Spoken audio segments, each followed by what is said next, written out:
Hi guys, it is the 15th of March and it is about 9:37 p.m.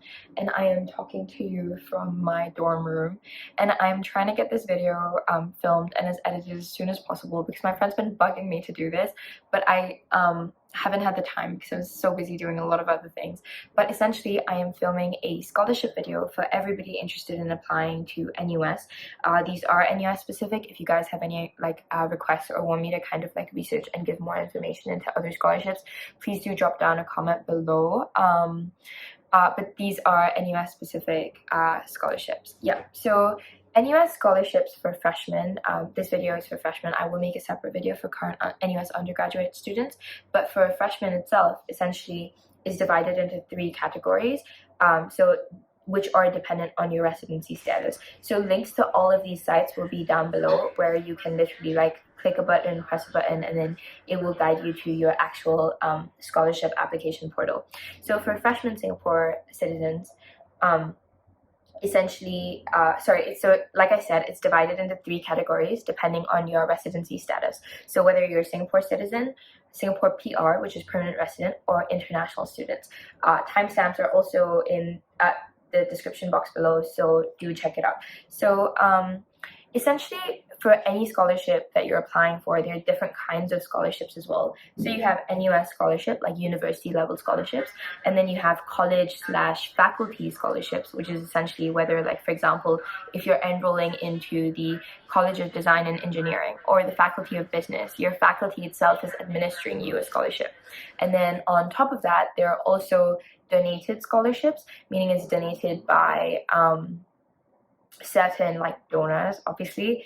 And then there's also external organization scholarships. For example, the National University Hospital has a sponsorship, as well as HDB, the Housing Development Board here. And these are generally for Singaporean citizens. So unfortunately, the application period is only open until the 19th of March. So please go in and put in your application. So there is one common scholarship application, and it is quite straightforward. So when they ask you questions about your achievements in general, you want to talk about achievements that will make you stand out from other people. And I'm a very big believer in it doesn't matter what you actually did. What matters is how you put it across. And unfortunately, I can't access this form, but from what I remember and what my friends have told me, when it comes to applying for scholarships, it is actually a lot to do with the Sorry, let me see if I can access the form. So essentially, when they ask you about your achievements, you need to talk about something that is it's okay if you've mentioned it in your actual application to the school, because generally you are applying to two completely, it's going to be read by two completely different people in a sense. So don't be shy to talk about it again, but do kind of vary your lessons learned. So for example, if you have a lot of sports CCAs, arbitrary example, you can't say that you learned teamwork and the importance of being disciplined from all of them. So kind of go into focus into what each sport taught you. So this goes to show that, for example, you're learning a lot of things from something that other people so other people would say that, oh, I learned teamwork and I learned the importance of discipline from my sports CCAs. But if you can go in and say that, tennis taught me to value independence while basketball taught me to work in a team, that's already showing that you're able to learn in a different way, and that's going to make you stand out in front of other people. So that's just an example as to how Sorry, I keep getting distracted. There you go. Okay, I found a sample form, so I'm going to try and look through that. But another very big part of the application itself is, other than talking about your achievements and phrasing it in a way that shows exactly what you've learned. So it's not about what you've experienced, but the bottom line is that you've learned something, and you're kind of learning something that is unexpected, and you put it across in a way that shows that you'll be able to continue learning like this. And another thing scholarship like people who give scholarships, regardless of what scholarships you're applying for, is like how you're going to contribute to the organization or how you're going to contribute to the school. So if they see that you have the potential to potentially make a difference, regardless of how big or how small it is, but they're seeing the fact that you're passionate, they're more likely to give you the scholarship as opposed to someone who has gotten like straight A's, because chances are everybody who's applying to that scholarship has gotten phenomenal grades. Not to say that if you don't have phenomenal grades or whatever, you shouldn't apply, because that is not true. 1%, like the NUS college admissions officer, when I was talking to her like about the new batch of NUS students coming in, she just told me like, just apply. And I feel like you should also just apply. Like, don't make that decision for the admissions people whether or not you will get in or you will get the scholarship or whatever you want. You miss 100% of the shots you don't take. Okay, so another very big thing for the NUS scholarships applications is all your documents. I feel like I haven't stressed this enough. You need a recent passport size photograph. Make sure it's good. You can take one on your phone. It doesn't have to be like a passport photo.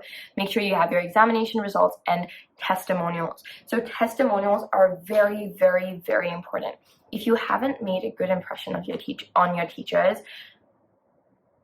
you have to go and try to like literally beg, because your testimonials can really make or break your application.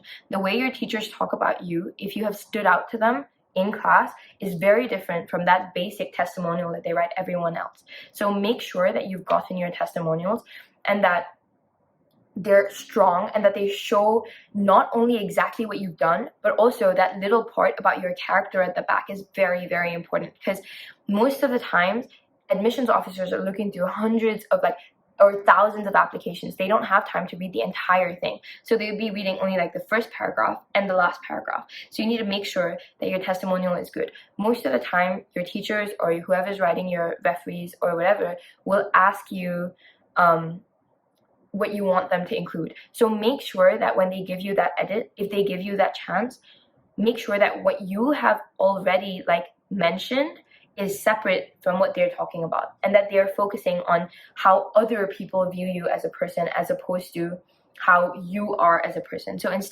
for example, instead of saying that,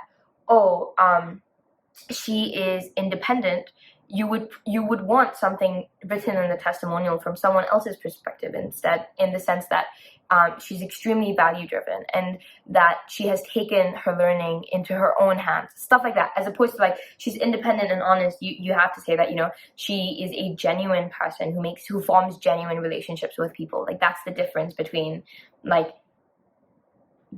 experience, like from your perspective and their perspective. And then your NRIC or whatever documents of identification that you have. And also another big thing is referees. So personally, I feel like referees and testimonials like generally like do the same thing, but sometimes certain scholarships like really need like a referee, and this referee is also like a very big part of your application. Essentially can also make or break your application. Always look for teachers, not the teachers that you have the best grades in class, because the teachers I asked for NUS college to referee me, even though it's not a scholarship, was someone that I had a very close emotional connection with, and that I've talked to her about like my passion and my visions, as opposed to someone that I got A's in. And I think that's also very important. Like, even if you've done really badly in this teacher's class, but you know that this teacher has a good impression of you as a human being, approach them for a referee. I would always encourage that. Yeah. So that's pretty much like all the important information for Singaporean citizens specifically. For Singaporean PRs, it's also the same. Pretty much most of the scholarships that are like faculty administered and external organization administered are still open to you guys. For example, let me just open up the BCA undergraduate scholarship, which is offered by this organization called the Building and Construction Authority. And their application process is ending on the 22nd of March. So don't be afraid if the NUS application process is ended on the 19th. There are a bunch of other options that end a bit later that you can use. And most of these scholarships actually tell you that they need outstanding like results or something. Even if you think your results are not outstanding, just apply. Like, please, please, please don't sell yourself short. Just apply. Please be also also make sure to check that the course of study that you're actually studying is something that is like facilitated by external organizations, because most of the time external organizations, for example, like the Building and Construction Authority, right, they only pretty much welcome applicants who are interested in studying like architecture or econs, engineering. So make sure you look through the links that are linked inside the page. So now moving on to the freshman international students. There may not be a lot of scholarships, but please do not be disheartened. You will still be able to find something that will hopefully be a good fit for you. So scholarships there are scholarships administered by NUS. There's the ASEAN Undergraduate Scholarship if you're coming from an ASEAN country, and the Science and Technology Undergraduate Scholarship. And you also have faculty administered scholarships. So please also look on your faculty website as opposed to just the scholarship website, because there's a higher chance that those are updated more regularly than the main scholarship website. And obviously you guys are also kind of offered scholarships from external organizations. So that's pretty much all the options there are. Again, links are down below. And if you guys have any questions at all, like, please leave them in the comments. But I thought I would also kind of take some time to give you guys just a few more tips and like things to consider before applying for a scholarship. So full disclosure, I am not on a scholarship in NUS, and the reason why is because I don't want to bond.